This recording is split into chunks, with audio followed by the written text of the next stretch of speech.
Hey guys, welcome back to the channel, and today we're going to be reacting to The Staggering Cost of Losing Europe's Arms Market, Part 1. Alone, the United States sold an incredible 80 billion US dollars worth of weaponry worldwide. Key battlegrounds like Ukraine received a hefty 14 billion, while strategic partners Israel and Taiwan shared between 14 to 17 billion. But strip away these conflict zones, and you're still left with a whopping 49 billion in arms sales. Half of that, yes, a massive 24 billion, was sold to European NATO allies. With Donald Trump's escalating threats of tariffs and his audacious claims on NATO-allied territories like Greenland, he's pushing European allies, and hence the customers to over half of the US's military exports to the brink. As a result, the long-standing reliance on US military hardware is quickly becoming untenable. And let's be honest, Europe has the capability to match, if not surpass, what the US offers in terms of armaments. I'm Tuomas, a former officer in the Finnish Defense Forces, and in this video, Finnish. He's from Finland, okay. And he worked actually in this. That's interesting. we'll dive into why Europe might soon slam the brakes on its dependence on American military technology if Trump keeps up his controversial tactics. In recent years, the US has primarily channeled significant arms sales to key European nations, such as Poland, Sweden, and the United Kingdom.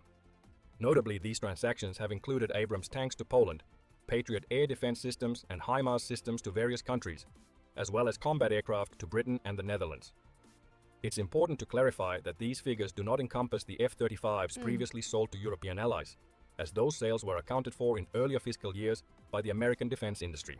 European nations have been purchasing weapons from the US as part of a strengthened alliance focused on supporting Ukraine in its conflict with Russia. However, the landscape may be shifting. In his recent inauguration speech, the current US president controversially mentioned plans to annex land from NATO ally Denmark, signaling potential changes in international relations. It's important to note that Europe manufactures equipment. That talk kind of quieted down a little bit now with the tariffs. I don't know. We haven't heard nothing updated. And I remember Pence a couple of weeks ago, he went to Greenland, something with his wife. There was some bullshit going on, but since then, no bands. I said Pence? Yeah, Vance. Honest, wow, their names are so similar. Similar. Yeah, wow. Yeah, but whatever. The vice president, current vice president, went to Greenland, but it's been like 2 weeks now. Tariffs, stocks, tariffs. Haven't really heard anything about Greenland. Equipment and technology that not only matches, but often surpasses American military platforms. Let's dive into the details of Europe's defense capabilities and why I suspect Trump's backers in the American defense industry is starting to get very cold feet. First, let's examine the key military items the US Everybody's getting cold feet, I feel like, at this point. So much money lost. Well, temporarily at least. has sold extensively to European NATO allies, and then compare them with similar European and South Korean alternatives that offer equivalent capabilities without the political and South moral Korean? complexities Oh, that's associated with interesting. purchasing from the United States. Since 2022, HIMARS was one of the big-ticket items that the US sold to European NATO allies. Since 2022, they've sold systems to Latvia, Lithuania, Estonia, Romania, Italy, Where the Lithuania got all that money? They have the Poland, money. Croatia, and Norway, with many more nations having Ask HIMARS the at the top grandmas. of They their have shopping list. it. They pretend they Many don't. of these They deliveries have have not yet taken place, but the estimated income for the US and Lockheed Martin in this regard cleared several $billion in 2024 alone before we start talking about Poland's upcoming order of nearly 100 systems. Perhaps more importantly to Trump, Lockheed Martin estimates that around 10,000 people work with equipment and missiles relating to HIMARS in, among other places, Arkansas and Texas, two deeply Republican majority states.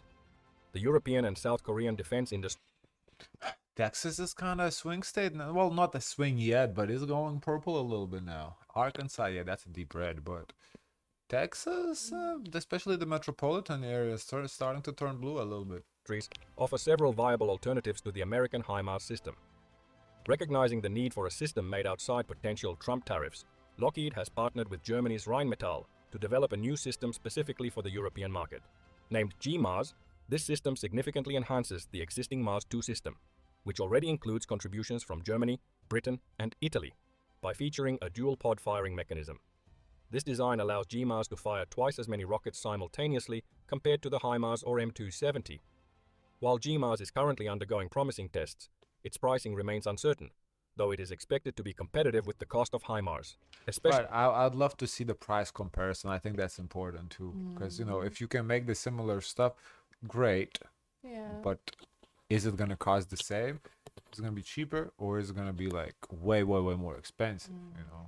Especially if you add potential tariffs on top of the current HIMARS price. The Netherlands, Denmark, and Germany are also working closely with Israeli Elbit systems and also bring to bear a very credible alternative to HIMARS with the combat-proven Europulse system.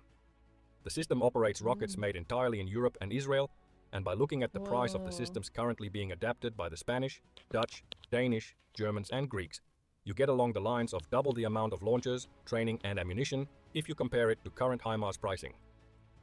Production of this system is currently taking place in both Germany and the Netherlands. Before the comment section gets cramped with people saying that it's not combat proven, yes it is. Both Azerbaijan and Israel have used this in active combat, and judging by the results it does pretty much What combat does Azerbaijan have? I don't know. They are in a conflict. Oh. the same thing as HIMARS, though one can question if fighting Hamas and Armenia brings the same sort of pressure on your launchers that I Ukraine guess have not. experienced with their Maybe. wildly successful HIMARS usage against Russia. If we compare the deals made for Pulse and HIMARS in Europe, you can see that Pulse is around So HIMARS you get 6 launchers for 220 and Pulse is 8 launchers for 133. So it's a way cheaper product. Okay. half the price of HIMARS with training, ammunition, and assembly, and that customers who buy Pulse generally get a lot more bang for the buck. The biggest difference in this department is that HIMARS has some extra long-range variants, though Israel and its European partners are about to launch similar missiles for their own systems. We can't leave out the South Korean, Polish, Lithuania has 8. That's enough. and potentially very soon I would think they would Norwegian-made do 9. Chunmoo or 8, they don't do Hallmark even numbers. As with the Pulse, odd this system numbers. comes in at a much cheaper cost than the HIMARS at around $3 million per launcher, meaning that you almost get double the amount of hardware compared to the roughly $6 million for one HIMARS launcher. Chunmoo has seen heavy use in the Saudi and UAE armies in their wars with the Houthis in Yemen, and seems to be reliable, affordable, and a credible alternative to any of the aforementioned systems, and work is currently being done in Poland and Norway to be able to produce the systems and missiles within Europe. Korean representatives recently visited the Kongsberg Group in Norway in order to sign a memorandum of understanding with the aim of having Kongsberg produce parts, Wow. missiles, and complete systems in Norway Look at within a how few years, how fast while it the fires Poles those already seem to rockets. be That's creating crazy. their own variants. While the US has successfully supplied the M109 self-propelled gun to European look like countries like Lithuania, Austria, Nida. Latvia, Portugal, and Spain, Yeah, I think this is Lithuania. Sand dunes in Lithuania. Really? Yeah, that's what it looked like. Yeah. it's evident that American industry is starting to lag behind in the self-propelled gun sector. European NATO nations are now producing superior SPGs. A prime example is the Polish Crab SPG, which played a pivotal role in Ukraine's early efforts in the conflict against Russia. Despite not being as mobile as the Archer or Caesar systems, the Crab's track design enables operation in challenging weather conditions where wheeled systems might falter. Priced at approximately $4 million per unit, the Crab is costlier than the M109 Paladin, which is offered at an export price of about $2 million. However, That's half. That's significant price difference. Poland anticipates a reduction in costs as production facilities and processes become more streamlined. You can't really get far in a discussion on European artillery without mentioning the Swedish Archer and French Caesar. These two guns have achieved almost legendary status in Ukraine with their flexibility, rate of fire, and excellent counter-battery operations alongside the Crab. The producers of each system, Hägglunds and Nexter Systems, seem to have an ongoing fight about which systems can fire off an entire magazine before relocating, with the most recent Archer being able to set up, fire 20 rounds, and be on the move in 2.5 minutes, meaning that most of its shots won't land before the vehicle has moved, while the newest Caesar can brag about an almost Wow. identical firing rate. Oh. Both systems are lightweight enough that they can be transported via air with few issues, and due to the reloading mechanisms being fairly autonomous, the amount of staff required to man them are about half that of a traditional armored SPG.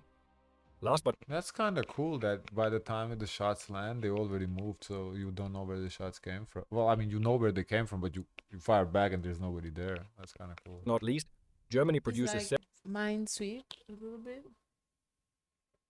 Why?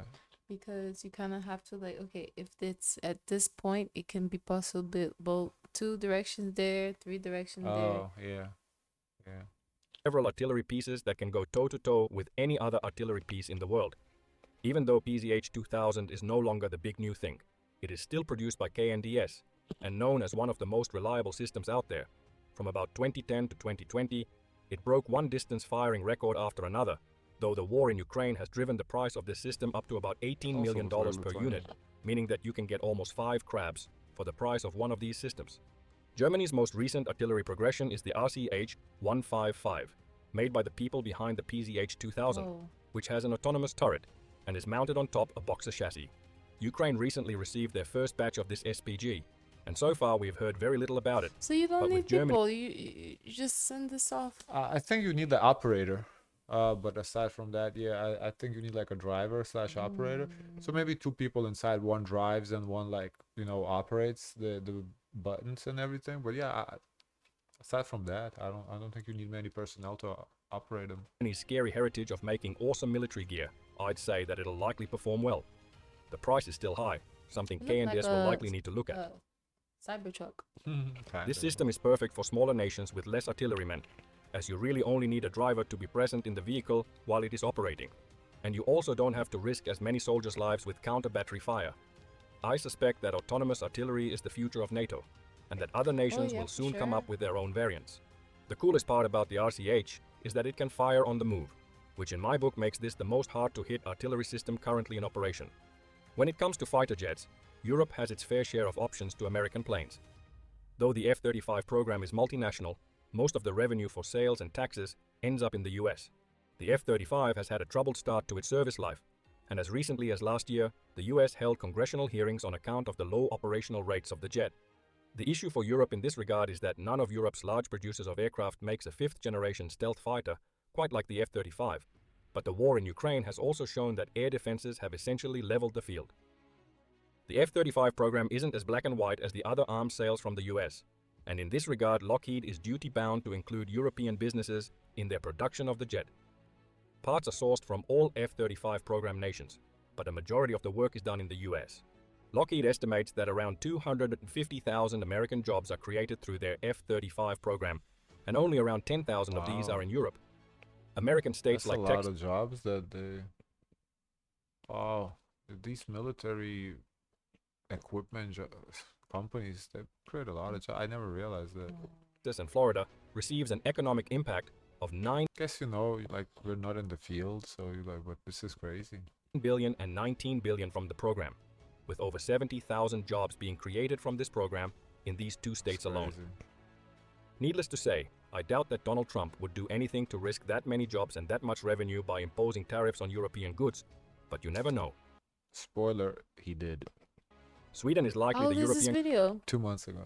Oh. country that has Ew, come the wow. closest to matching the American defense industry when it comes to their fighter jets, with their most recent Gripen E performing superbly in tests and trials against other aircraft.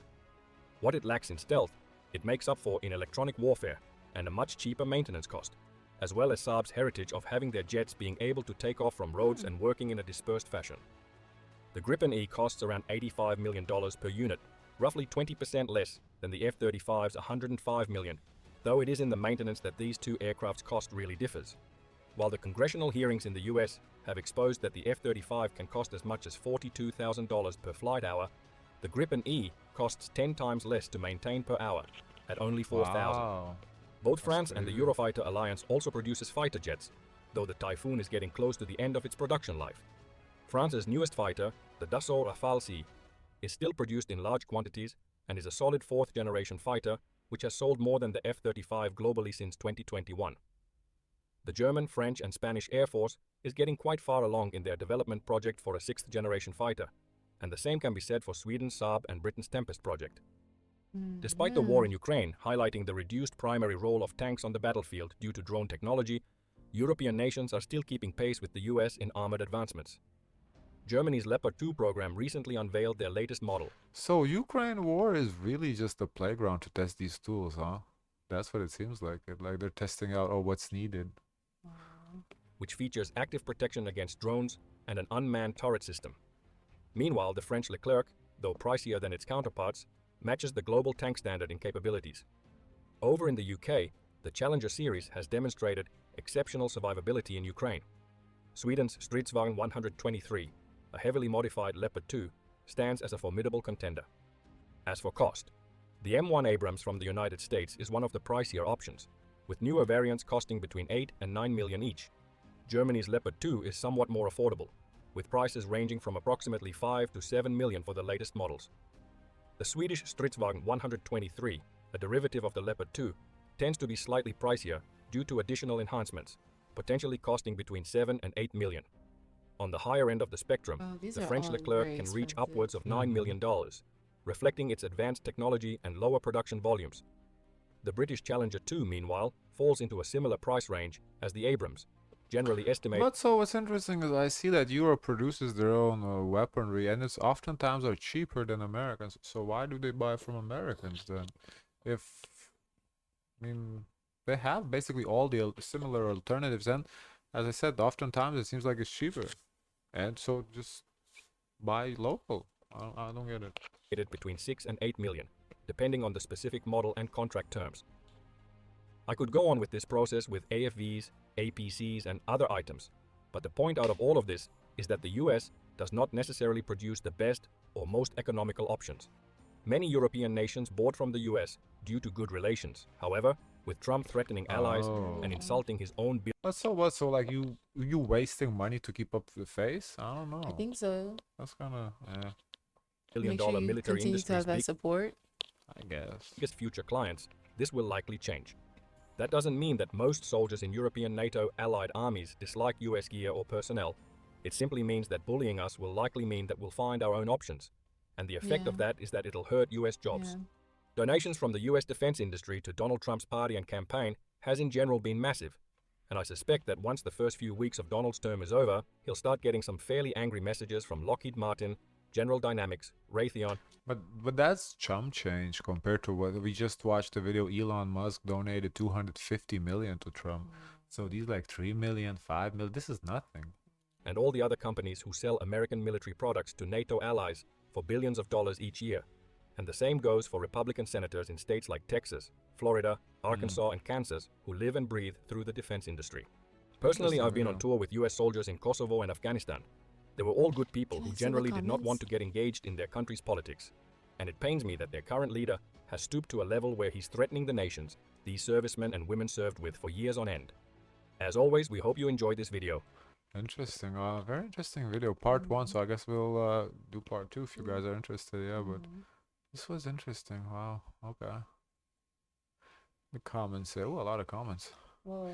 We, Europe, should reduce our dependency from US as fast as possible. Oh. Denmark has backed USA for decades, co-founded NATO, allowed US bases and nuclear weapons, plus US intelligence in our territory. We honor Article 5. After 9/11, our boys have died in American wars. Is this the way to treat an ally and a friend? Yeah. Wow. Memory of an elephant, I guess. This is why France has been trying to push Europe to become military independent from the United States. Yeah. Well, they have their own scandals Yeah, too. they just want to embezzle the money. That's what they want. Mhm. Guys, of course, let us know your thoughts. Don't forget to like, comment, and subscribe. Join the Discord. And as always, share as much kindness as possible.